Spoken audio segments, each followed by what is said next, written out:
everyone. Welcome back to another episode of ResearchWorks podcast. We're here at EACD Galway, Ireland 2026. This is actually the first episode of day 2. I don't know which order you're listening to it in, but it might sound like I'm a little bit more chirpy because it's a little bit earlier in the day.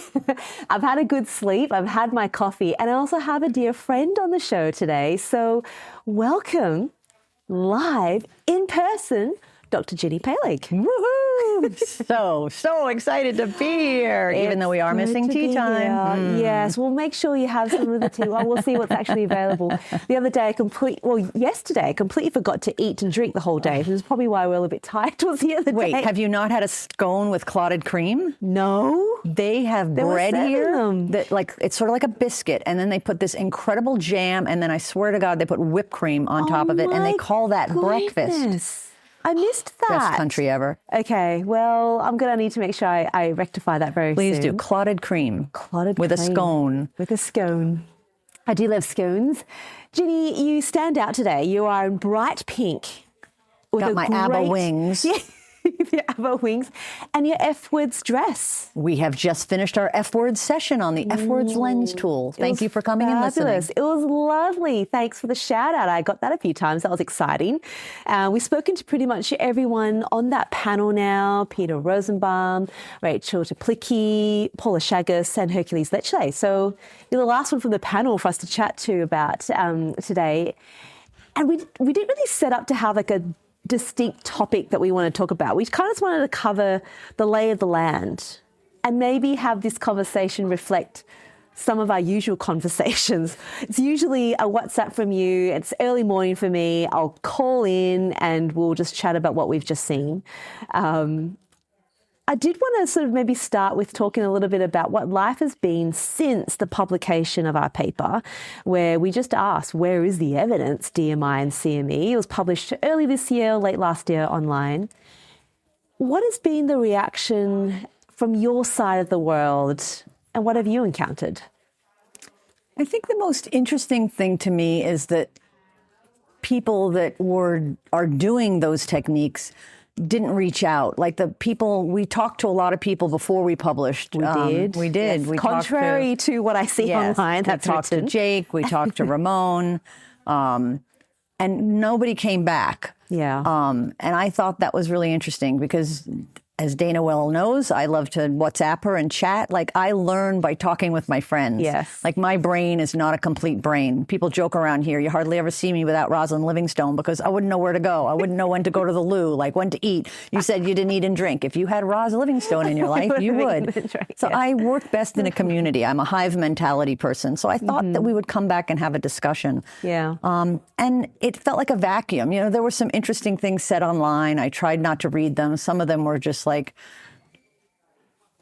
we're just clear that people were reacting without actually reading the material. That's right, yeah. So that was a little odd. I thought, okay, wouldn't you, if this was something you did, wouldn't you at least read it? But you didn't, but many people didn't. But then I had 2 great experiences. I went to AACPDM. I'm trying to remember. We were in New Orleans this year eating po' boy sandwiches. Po' boy. I did see Erica. I said, apparently it's po' boy. Po' boy sandwiches. And I was dancing with Nathan. There was a festival going on the side that my husband went to, and I got to dance with Nathan, so that was great fun. And a doctor came up to me. Is this Nathan from Time Toxicity, Nathan? Yes, of course. He's a really good dancer, just saying. Okay, good to know. And so's Marek Jewitz from Poland, if you're looking for a dance partner. I don't know how to dance, like real dancing, but he will make you, tonight, I'll make sure you get a dance with him. No. Sorry, Eddie. Somebody came up to me at AACDM, and I don't want to give you more details because I don't really want you to know who he is because I'm going to say some personal things, but he's a practicing clinician who has cerebral palsy himself. And at his job, he was being told, you're not referring enough people into our program that was doing the techniques that we talk about in this article, DMI. And he said, I don't believe in it. There's no evidence for it. I don't think that's what's best for my patients. And they said, well, you know, you're going to have to start doing it. And he was actually getting some like disciplinary action to be like, you have to do this. And he was trying to fight back. And he said, once we published, he was able to march right in and say, you know, I told you so. And he just felt so vindicated. And I heard that so many people at that conference. I was thinking, should I go get certified? You know, what should I do? And it was like, Sure. now I know I got to wait. I got to wait until there's some evidence for this. And then this, And it's interesting what they say about that, because we've also, like, people have written into Research Works podcast. I've had parents write in, and, you know, the why of everything that we do in trying to communicate research and what is evidence-based and what we know currently, it was just reinforced because this mum wrote in and said, look, we didn't know what we needed to do for our child. And we saw these things online about DMI, and actually just hearing what you said about there wasn't any evidence allowed us to have a great conversation with our local hospital, which has evidence-based therapies. And it just allowed us to feel really confident in what was available.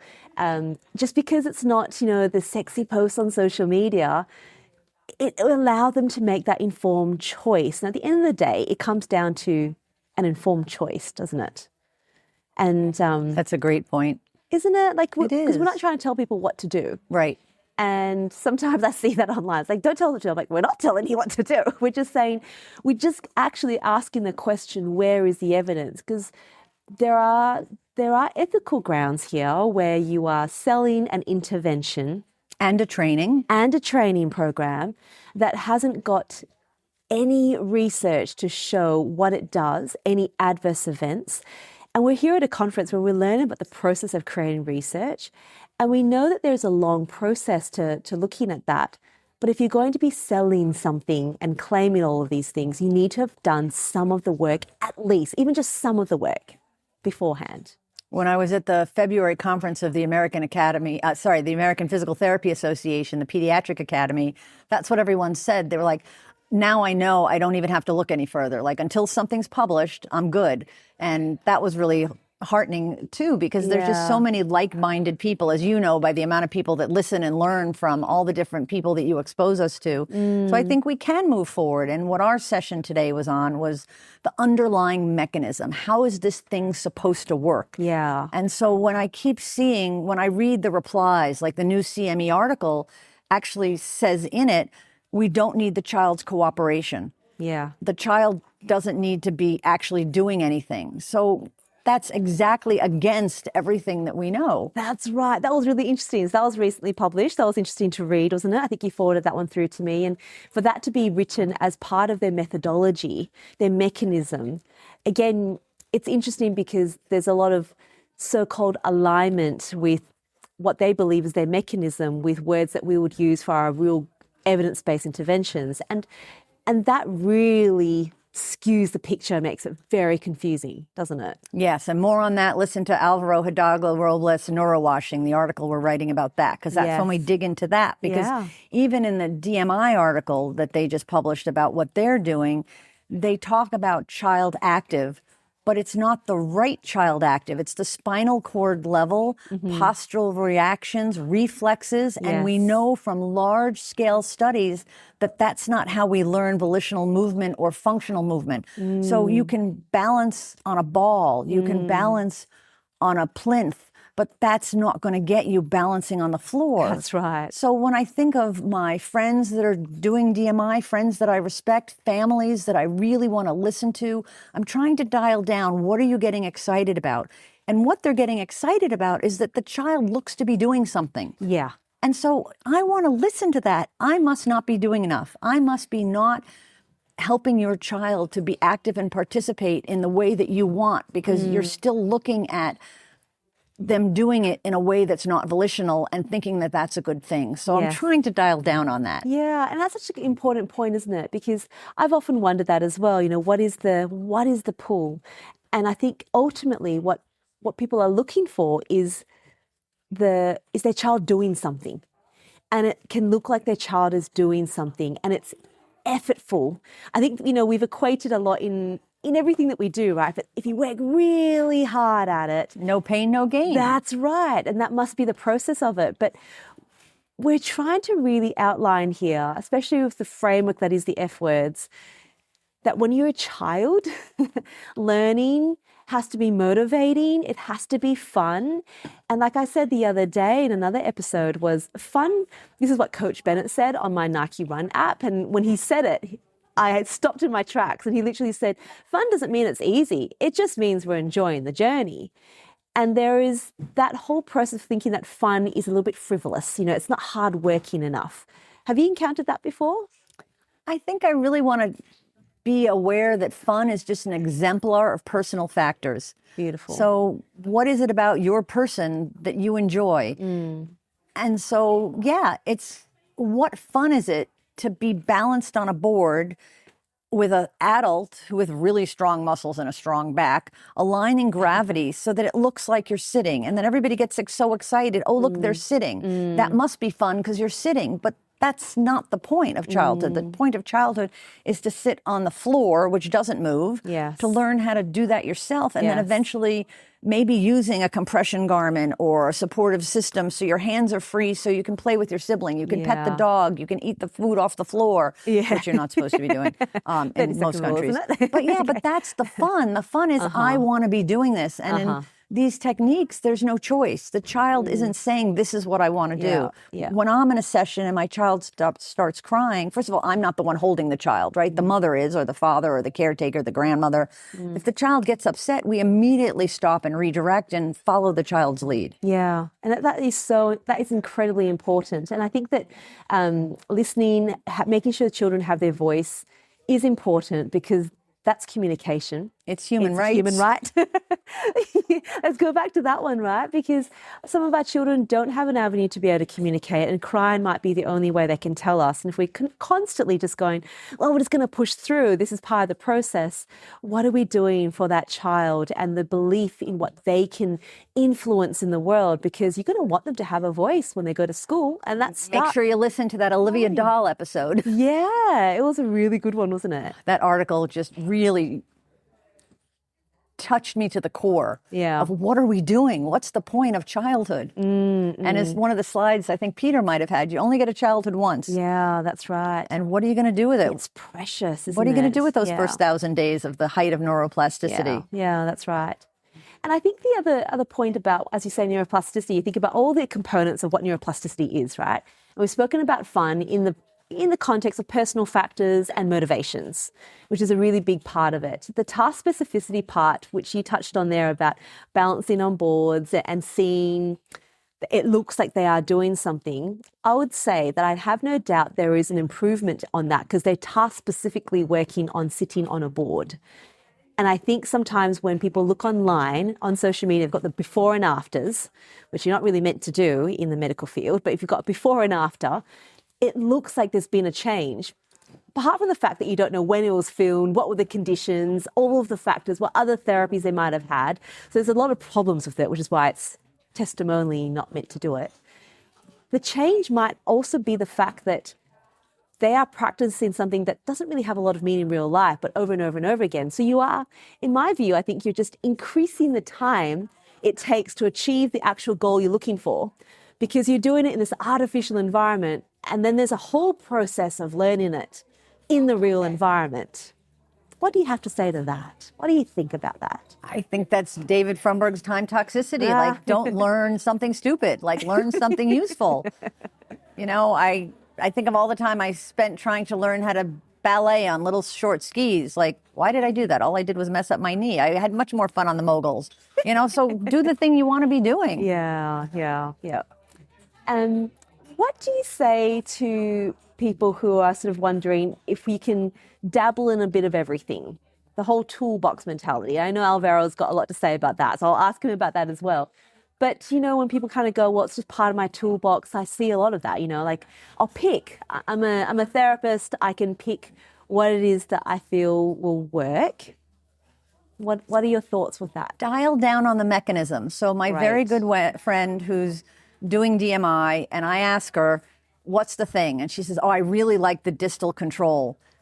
What's different from, what is it about distal control? Well, it makes her feel like she's further from the center, so she's doing less. But the point is, we're really not supposed to be doing that in the first place. Like, what is the child doing? What are you controlling? We know from NDT handling techniques, you can do a lot with distal control, but it's what you're doing. Yeah. And that's not, we need to get the the motor cortex, the prefrontal cortex, the thalamus, the cerebellum. The child has to learn how to organize the system in their own brains. And we know from research in Canada, from DCD, from, I'm forgetting her name right now. Jill Zwicker. That's her. Yeah. That the brain changes. When you put your hands on a child that's not yours, you interfere with learning. Yes. And it takes almost 15 minutes for the system to reset. Yet when the mother touches the child, the mother's brain lights up with the action, and the child somehow intuitively just does so much better. They're relaxed. They, you know, it's like kangaroo care, right? It resets their heart rate, their respiratory rate. So why are we doing that anyway? So people tell me, oh, I can use all the tools in my toolbox, but what are you actually doing? And I hope he can edit it out if he wants, but one of the disagreements you and I have is about the treadmill, right? So when I started doing treadmill training, and I went to Switzerland, I went to Germany, I trained with all these people that were doing treadmill training, and I was stimulating the central pattern generator, and I felt so smart. Because in mice, when you did that, they walked away. They walked to go get the cheese. But in the adults, they didn't. We could stimulate that central pattern generator on the treadmill with stroke and spinal cord, but it never, ever, ever went to real life walking. Yes, we saw Christopher Reeve move his foot in the pool, but that's because we stretched his hip flexor, which stimulated the central pattern generator. So I don't do that anymore. But then we move on to say, well, you know, it warms up the system. It gets the system ready. It gets those neurotransmitters firing. So there might be a reason to get you on the treadmill when you're a 4 and a 5 to get you started. And Virginia Wright says when you get in the Trexo, Trexo is not for rehabilitation. In the adult world, robotic walking devices are not for rehabilitation. They're used in the real world to do things. So for the Trexo, I love her idea of there's people that are just burnt out on therapy. They don't want to do anything anymore, but they get excited. So we come in, we get in the Trexo for 3 sessions, then we get out of the Trexo right away and get into real life, self-initiated, you know, all those good things over ground. So I think there's room for debate, but only debate about the mechanism, not this is my opinion. This is what I've seen in my practice. That's why doctors didn't wash their hands for thousands of centuries, right? Because they were like, I don't need to wash my hands. Like, it's not your opinion. There's not 3 equal pillars on the stool. That's right. Evidence and your opinion and family preferences, they're not equal in weight. Not when we're a medical profession, right? And I think that's the whole point, is that there is an ethical standard that is required here. And there is the requirement for inquiry about everything that we do. And to the point about, you know, the evolution, say, and we've had many talks about it, and I love having chats about it. So originally, I think when I started doing locomotor training, it was from central pattern generators. It was the thought of the time. And we're talking 10, 15 years ago, right? And I look back and I go, oh, I did write about that a lot. But I would say that was just the process of then moving through and just following the evidence. Literally we reserve the right to change our minds when there's new evidence. When the evidence and allowing yourself to be challenged. And so, you know, that one of the things that we do, even at Healthy Strides, is when we look at the protocol, we go, okay, let's start to adjust it and change it. And we've compared it. We've actually done the comparisons and have done that over time to see what it does do. So do we need as many sets? No, actually we don't. We can do less. Let's look at what those outcomes are and how they compare to no treadmill at all. So at the moment, based on our clinical data, for our 4s and 5s, being on the treadmill is helpful because they are self-generating their movement and then they're overground, but that's the key component. But we've got to keep testing it and we've got to be okay to challenge ourselves about it. And I don't think I feel embarrassed about it. I go, I'm okay to move with it. And I think that's the point. I think initially when I was, you know, a new researcher, I'd be going, oh my gosh, my thoughts are being challenged. Oh my goodness, I'm torn down, my career is over. But if you were to do that, what's the point? Like, you might as well just work on your own in isolation, and we've got to get away from opinions. We really do. And Peter Rosenbaum said it really well in our first episode for this conference. He's like, you know, people would often say, well, it's what I've seen. I know best. It's my opinion. But we've got to get away from that because we're not a complementary medicine. We are actually within the profession and there are requirements. Speaking of which, Nikki Milne was recently featured in the Australian Physiotherapy Association magazine. It was pretty spectacular. What did you think about it? Should we go through that? We should. We've known about this article for quite some time. She's done a systematic review on CME. Yes. And we mentioned it in our article. It wasn't published yet. Yep. And the authors were sort of deciding how inflammatory they wanted to be, and they went all out. And the statement in the article is that this is not therapy. Yeah. And this should not be considered therapy. So if you're looking to pick on someone on the internet, go pick on her. Leave me alone. I wasn't that brave. And she's incredible. And she's the one behind no chiropractor should be touching a baby. Yeah. Like, you guys in Australia are just so much better about saying no. You might have less lawyers than we do. But I think the point of that is that it's come down to evidence. Like, the reason why she can be so confident in that is because she's scoured the internet. And that's why we collaborated with her to ask her, what have you found? And we've all gone, SAC at level 5. There isn't anything there. We've looked extensively and she's gone back and had a look again. There's still nothing there. And I think she's extending it to DMI now as well to do a review on that. And it was really interesting. She said that there is no evidence and therefore CME and DMI should not be considered physiotherapy in the evidence-based sense. But if you're going to choose to do it, and she laid out, these are your ethical obligations. You must report. And she reports in that there have been femoral fractures, emergency doctors coming forward about hip subluxations. These things are coming forward, and I think they're looking at this data as well, aren't they? We're not able to find the data. So I have personal knowledge of an adverse reaction that was an adverse response, a femoral fracture that wasn't reported. And people have come at me and said, how dare you say that? And I am free to identify, have you talked to so-and-so? Yeah. Yes, I have. And then I have to stop there, because if the person that it happened to isn't going to be transparent, then it's not for me to do. And I wasn't in the room when it happened. So ethically, I can't act on it. And I actually called the head of APTA Pediatric Academy and had a frank conversation with her. How do I report this? How do I do this? And she said, you can't. It's too long ago and you weren't there and it's all hearsay. Yeah. And then I know you tried to go into the records in Australia and it just doesn't get reported. And we have a friend who's an orthopedic surgeon who also says, who supports his local version. It's not exactly DMI, but it's a different kind of version. He says, my parents love it. And when they come to me, they say, this bad thing happened in therapy, leave it at that. And they don't report it either. Wow. So again, in America, we're not always having to do that. So when we try to go to the records, nobody wants to come forward. No parent wants to turn in the therapist they love. No therapist wants to go through the paperwork and maybe have their license put at risk. So we're just not reporting, so we have no way of finding it. And that's why research is so important, because you're meant to be able to understand, what are the contraindications, what are the possible adverse events, so that, again, there's an informed consent process before embarking on something that hasn't been studied upon. Yeah. So it's important. So where do we go from here? Like, I love how you keep talking about the mechanisms, because that goes beyond the labels, beyond the names and the branding. Which is Margaret Maston's new article, that we should do that. Yes. Let's summarize that. That was pretty incredible to see that written and discussed, because Margaret Maston, as many people will know, bow bath instructor. She was my bow bath instructor when I did it in Brisbane back in 2008. What are your thoughts on what she has written? I think it's a big turnaround. Yep. I read it less further. Bernard Dan reads it as no more labels. I think Margaret would like to hold on to some of the tenets, but not most of them.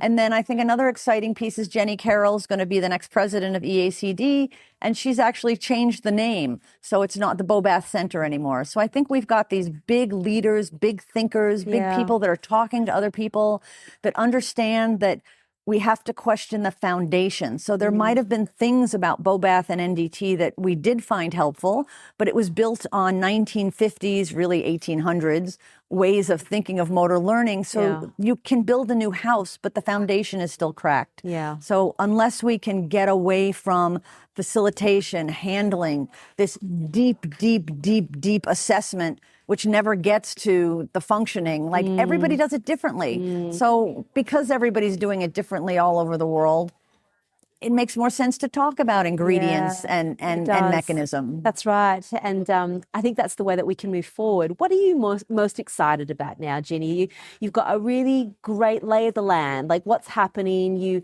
attend conferences, you talk to people all over the world. You're willing to be challenged and you take it all on. So out of all of those conversations, what gets you most excited as we head forward into the next 5-10 years of this field? Family-centered care. So getting out of the clinic, getting into the community, the playground. If our children, if when you walk down the street in any country, any place in the world, and you don't see a wheelchair, then we're not there. The children are supposed to be outside. The children aren't supposed to stare at the children with crutches and walkers because they should be seeing them all the time anyway. Yes. When we look at the prevalence of child onset disability, the prevalence of these children, we should see them. You should see them. And we don't. We don't. Yeah. So we're not doing the right thing. And I think that's why my friends are looking to DMI and CME and reflex integration, because at the core, we haven't figured it out yet. We still don't have a way to change a GMFCS level. Even stem cells, we have nothing that actually changes. So we're frustrated and we want that thing. Yeah. And I share that. And I don't know how we're going to get that thing, but I want to hang around until we get it. I think that's really wonderful. And that's the thing, right? We are constantly in the pursuit for more, and that's why there's research. Otherwise, we might as well just stop now, right? So we're constantly in the pursuit. But in the meantime, let's make sure the children that are in our care right now are set up to have the best possible opportunities in life. With the resources they have. With the resources they have, that's right. And to enjoy people around them, build a community around them, and be ready for that next big thing. And I think Diane Damiano is the one that said that. And I always come back to it, right? Because Diane's just that smart. She'll say things in these one-liners, and I'll go, oh, think about it for like the next decade. Because I always want to be at the forefront of my field, because when the next thing comes, I want to be ready to take it. I don't want to wait and build up for the next 10 years, of knowledge to be able to take that up. Let's do it now. Yeah. So Diane stepped out. I'm stepping out next. And we leave to you and Alvaro and Rickliff and all these wonderful new people with this new energy to figure out how we can just have people in low, middle, high resource areas work with what we have, meet families where they are, and just really focus on meaningful, full, happy lives, because that's what we want for everybody. Yeah, that's really beautiful. Ginny Paleg, lovely to speak with you. You too. I have asked every single person on this podcast so far this one last question. So I'm going to ask it to you as well. So Ginny, what would your advice be for clinicians to integrate more F words into their practice?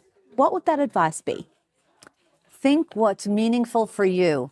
Like, what do you like in your life? Like, you and I joke about how we love gardening, but we don't like doing the hard parts. So, every once in a while we hire someone to do the part we don't really want to do, and then we do the parts we want to do. Like our own children or our cousins, or if you don't have your own children, your nieces, your nephews, is anybody holding their leg to kick the ball? What are normal children, typical children doing?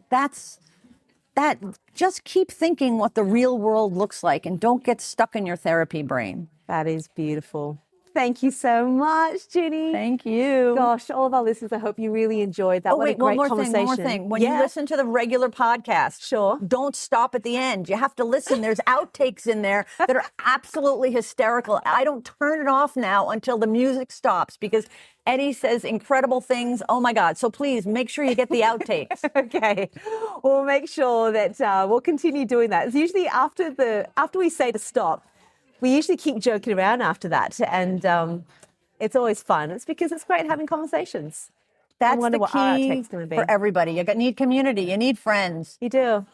Hopefully they're smarter than you are. That's the hope, right? Do you have a favorite movie line? I mean, we wanted to rival David Fromberg, and you're really worried about David being too funny compared to us. I mean, he's pretty hilarious. He is. I was thinking after we published that what my favorite lines were, and mine are all from Zoolander, and I forgot to mention that. Like, do you know Zoolander? I do. You do? That you can't turn left. You can't turn left.